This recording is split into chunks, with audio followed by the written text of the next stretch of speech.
Hello, everybody. Hope you well wherever you are. My name is Gavin and Kabel. I hope that you're fantastic. I hope that you're awesome as well. Now, it's almost at the end of the year. Now, the big question still remains: what have you done this year? Have you managed to tick those boxes that you wanted to tick at the beginning of the year? Or, you're still struggling. Now, you can still make it. There's still a couple of days to go towards the end of the year, and you can be able to still get to the finishing line. So, don't you dare give up. I know the body, the mind is tired, but you can still make it. You can still get through.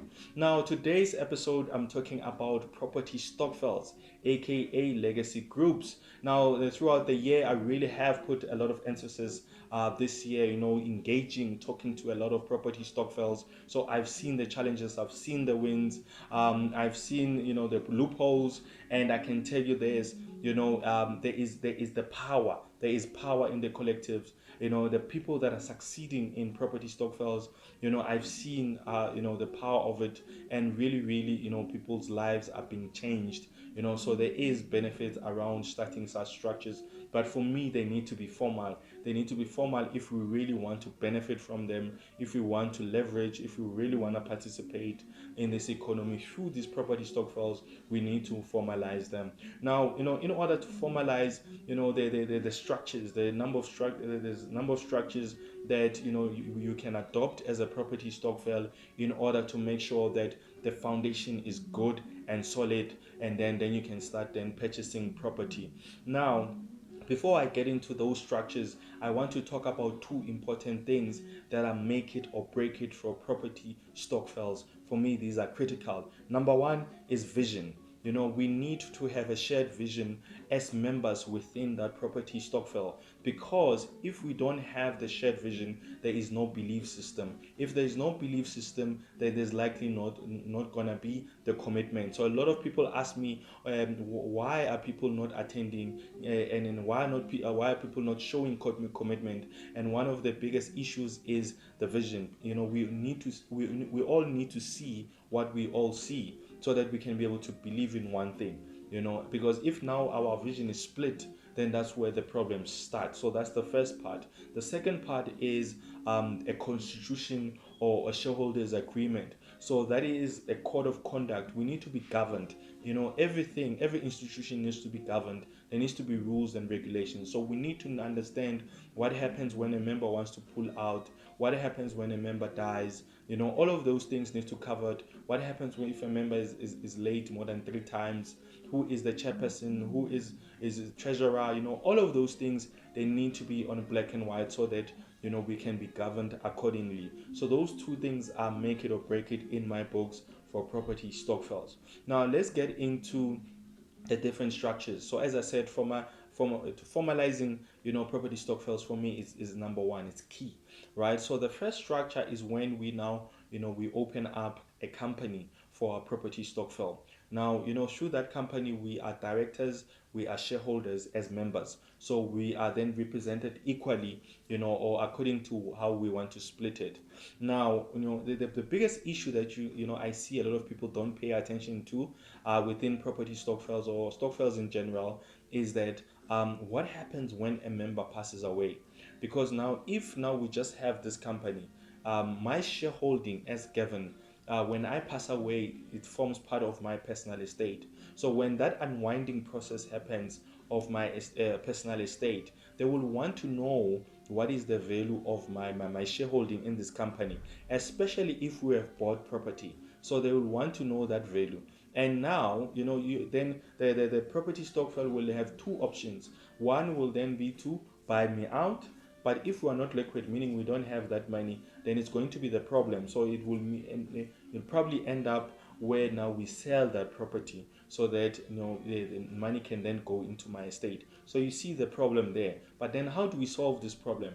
One of the things then from this structure is that you can then take out what we call a buy and sell agreement, or you can put together a buy and sell agreement.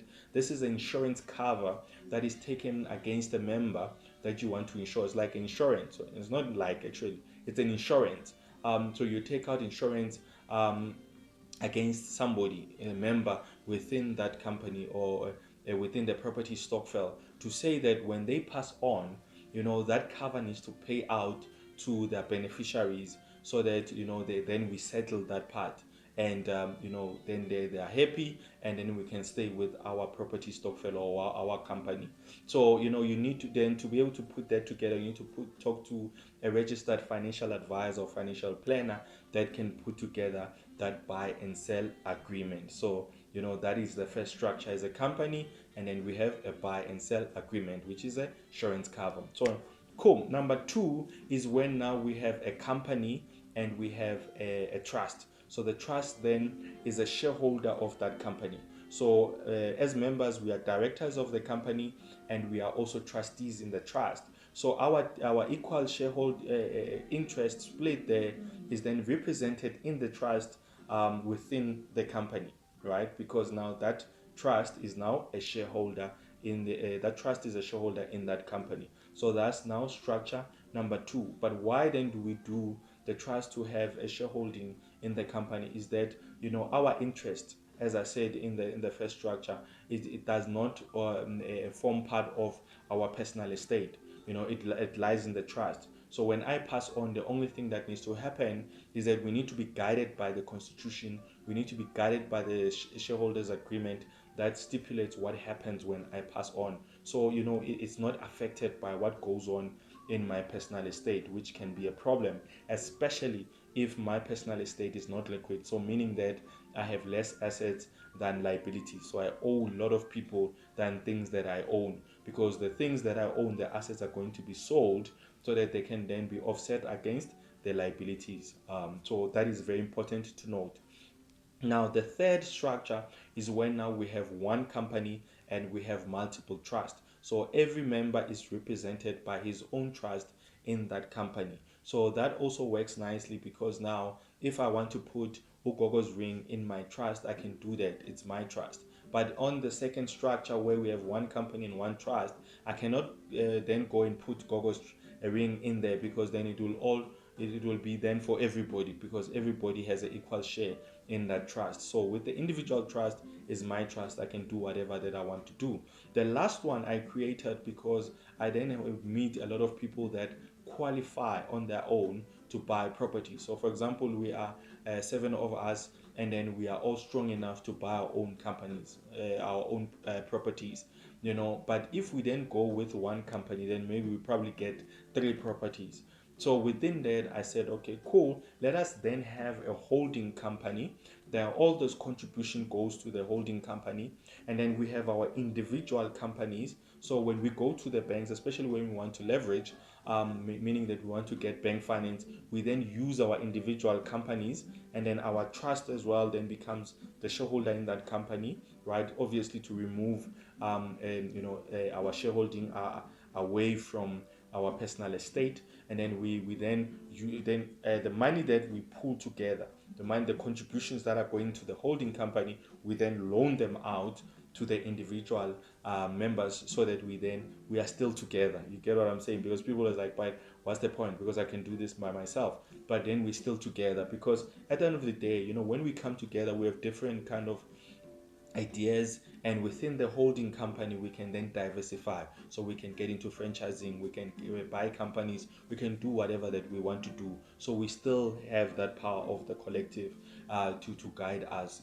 that moral support. So for me, I realized that it works, for especially for those who then qualify individually. So it makes it much more sense. So now all of these structures, the four structures, you need to be able to pick the one that best suits you. That is why it's not a one size all fit approach. It is different for everybody. So you need to be able to choose whatever that best suits your property stockfile. Now I hope all of this has been able to help you, especially if you want to start a property stockfile. I'm sure that it has provided some guidelines in terms of how you're able to put together a structure that will be able to make sure that everybody benefits and everybody is protected. Cool. So I hope that you really enjoyed this episode. So please let us engage. My details are on the page there, so you can be able to reach out to me if you want for me to visit your property stockfile next year. I'll be doing that again. I'll be really engaging with a lot of stockfiles, so you can be able to to arrange that, and I'll be gladly, I'll gladly come and be able to share, all of this with your property Stockfell. I wanted to also mention that my book is still available. Last stock for 2019. So please get yourself this book for Merry Christmas as a present. A lot of you will be going on leaves. You can be able to then read up on it. It's an easy read. But the most importantly, there's a 10-week challenge as a bag, a 10-week challenge at the back for finances, relationships, wellness. So amazing, amazing to be able to start the year 2020 on a high. So so please get it. Order yourself a copy. It's only 160. You can be able to get yourself a copy and truly benefit from it. Now, on that note, thank you so much for watching. Thank you so much for supporting this channel. I truly appreciate it, and I hope that you're going to have a super and awesome 2020 as we slowly getting there. And yeah, please be on the lookout for a number of episodes still coming up, and please don't forget to subscribe if you haven't already. Click that red button, subscribe there to make sure that you can benefit on all the other episodes and the ones that are coming going forward. So on that note, I love this. On that note, it's Gavin Mkabela signing out. See you on the flip side.